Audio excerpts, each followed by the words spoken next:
Padre, el tema de hoy es la acción humana. ¿Cuándo puede decirse que es buena o mala moralmente? ¿Qué papel juega la intención en todo eso? Es toda la teología moral que está en juego acá y verdaderamente haré lo posible por exponer en tan breve espacio de tiempo uno de los temas que, digamos, están más en debate en la cultura actual. Si existe alguna, de saber si un hombre es bueno o es malo. Si se puede decir eso de una persona que es buena o que es mala, y si un acto en concreto se lo puede calificar con esas palabras tan solemnes.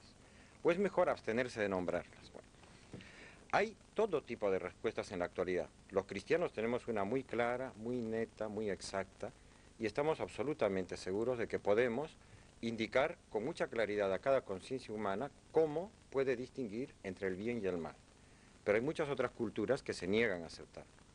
Como ejemplos de gente que no quiere aceptar, hay algunos que piensan que basta con la intención para salvar la bondad de un acto.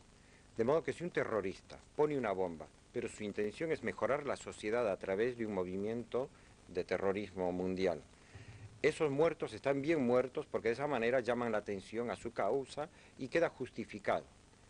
En el fondo es pensar que cualquier tipo de medios quedan justificados si ese fin lo O califican de sea, bueno. lo de que el fin justifica los Los medios. medios. Eso es lo que normalmente piensa toda persona que dice que obra con buena intención. Mientras tengan buena intención ya se califican de buenos. Mi intención era buena. Y con buena intención enseñan algunos profesores a construir bombas. Profesores de química que enseñan a construir una bomba, o algunos médicos que enseñan a adolescentes cómo hacer un aborto.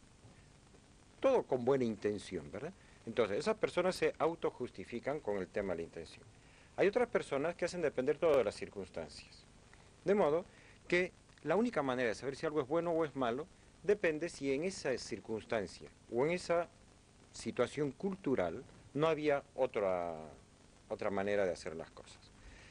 Por lo tanto, si estamos en una situación de más o menos pobreza, no pasa nada con robar. Si estoy en una circunstancia un poquito urgente, no pasa nada con mentir. Con las circunstancias se podría justificar cualquier cosa, ¿verdad? O con el entorno cultural. Por supuesto que hay personas que en nombre de la libertad piensan que lo único bueno es actuar en nombre de la propia libertad sin fijarse en absolutamente en ningún otro criterio más que la propia libertad. Respuestas hay para todos los gustos. Los cristianos, miren cómo en una famosa encíclica que a mí me gusta hacerle bastante publicidad, que es la encíclica Veritatis Splendor, que es el fulgor o el esplendor de la verdad. Todas las cosas, dice el Papa Juan Pablo II en esta encíclica, que ya tiene bastantes años, dice que todas las cosas hablan con bastante claridad a la inteligencia humana. Y la inteligencia humana puede entender lo que las cosas son. Sobre todo, quién es el hombre y qué es bueno y qué es malo para el hombre.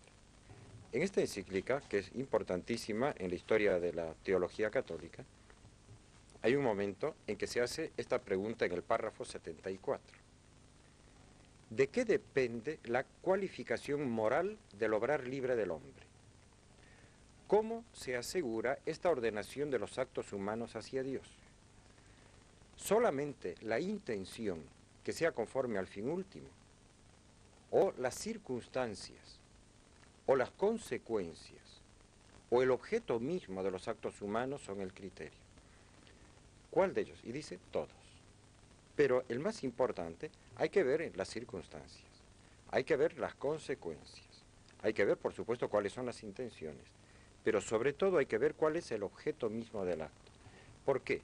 Porque hay algunos actos que son intrínsecamente malos siempre. De ahí que en la respuesta de la moral católica se dividen los actos humanos en dos grandes grupos respecto al bien y al mal. Unos que se llaman actos intrínsecamente malos, que no hay ni intención, ni circunstancias, ni época histórica que las puedan justificar. Son los derechos fundamentales del ser humano, aquello que es lo más íntimo de la dignidad del ser humano, que nadie la puede violar bajo ninguna excusa. Y se enumeran normalmente a la luz de los mandamientos que Dios le dio a Moisés y a toda la humanidad. No matarás al inocente. No robarás, o sea, no te harás injustamente con la propiedad de tu prójimo. no mentirás, porque eso es, digamos, ir contra toda la naturaleza racional e inteligente del ser humano, tratarle de mentir, de sacarlo de la realidad de las cosas. Ese tipo de preceptos están tutelando bienes que son siempre, siempre dignos de respeto, y sin excepciones. Jamás será lícito matar a un inocente, ¿no? En cambio, hay muchísimas otras actividades en las cuales sí, las circunstancias y las intenciones tienen mucho peso. Son todas aquellas acciones que no son intrínsecamente malas. Por ejemplo, cantar puede ser un acto buenísimo, pero a veces puede ser un acto moralmente bastante malo. Por ejemplo, cantar a grito pelado a las 2 de la mañana, sabiendo que hay un vecino que necesita descansar. Hacer penitencia a los vecinos. Claro, eso puede ser muy malo, pero es por las circunstancias, porque el acto mismo, el objeto de mi acto, que es cantar, queda transformado en, ya no es simplemente cantar, habría que ponerle otro título, es torturar al vecino. Hay que saber poner bien las etiquetas para saber cómo llamar a los actos, ¿verdad? Y no confundirse en el momento de juzgar. Porque no puede decir, no, si solo estaba cantando. No, no estabas cantando. Estabas molestando con ruidos molestos a tu vecino. Entonces, en ese tipo de situaciones, las circunstancias, la intención tienen muchísimo peso para ver si uno es bueno o es malo. Al final, la única persona que lo sabe es la propia conciencia, porque las intenciones son secretos del corazón. Como en algunas otras circunstancias ya comentábamos, solo la propia conciencia sabe si tuve buena o mala intención. Y los referees, los árbitros de diversos deportes, que a veces creen que fue intencional una falta, cuando solo el jugador sabe si fue intencional o no. Pero, aparte de estas circunstancias peculiares, ¿no? Solo la conciencia personal sabe si algo fue bueno o malo. En donde ninguna conciencia puede absolverse es en el tema de los actos que son siempre y en todas las circunstancias malos. Siempre será malo el aborto, siempre será malo matar al inocente, el infanticidio, la eutanasia, matar a los ancianos, siempre será malo mentir, aunque sea un gobernante que dice que lo hace por el bien del pueblo, mentir, robar, siempre será malo. Entonces, con esos límites se puede precisar bastante bien qué es bueno y qué es malo. Bueno, estaba recordando un dicho de nuestras abuelas, el hombre juzga la acción, Jesucristo la intención, dicen, ¿no? Bueno, una pequeña pausa y volvemos. Muchas gracias.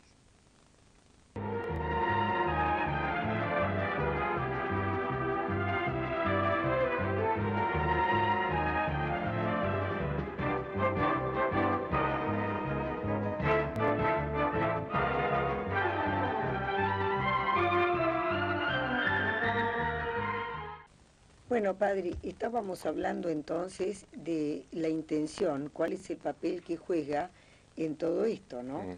Y las circunstancias también que a veces pueden condicionar un poco un acto voluntario, pero que en el fondo no fuera malo en sí mismo, Así ¿no? es.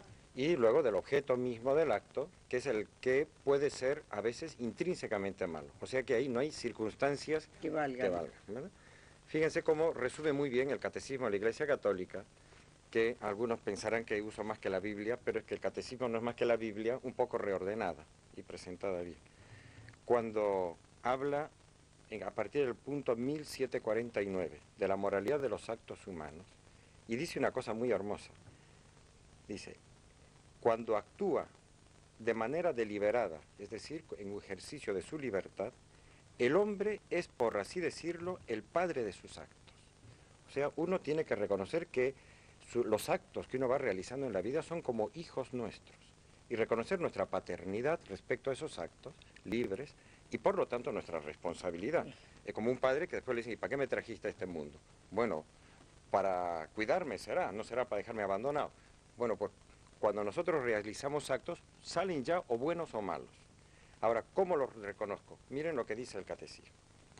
El acto moralmente bueno supone a la vez la bondad del objeto, de la intención y de las circunstancias. Las tres tienen que ser buenas.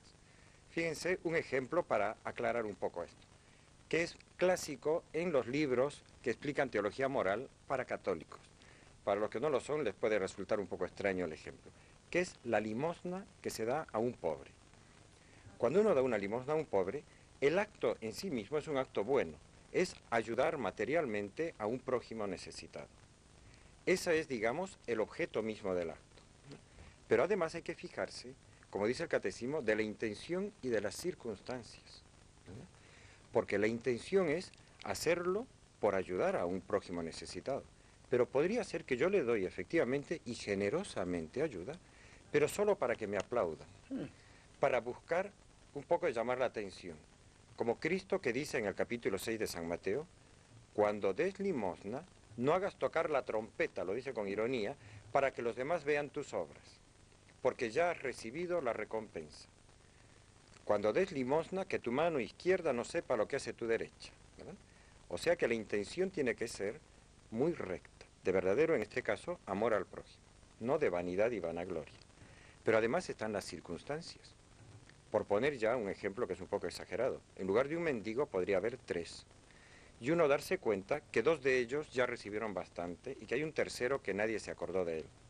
Bueno, en esa circunstancia, la circunstancia me habla y me dice, este tercero es al que le deberías dar, porque los otros ya tienen. Si uno en ese momento piensa, no, este me cae más simpático y se lo doy al otro, es probable que yo haya hecho un juicio que esté viciado de injusticia. Porque la justicia natural, me diría, trata de ayudar al más necesitado. Entonces, las circunstancias tienen su importancia, pero el acto mismo tiene que ser bueno. En cambio, matar a un inocente, no hay modo de decir, es que en estas circunstancias es una familia muy pobre, estamos en una crisis económica terrible, no hay más remedio, no hay más remedio, ¿no? ¿Por qué? Porque el bien que se está tratando de destruir es tan inmensamente superior a las ventajas que se pueden conseguir. Por ejemplo, una adolescente queda embarazada. Dicen, el papelón de la familia y el papelón de ella.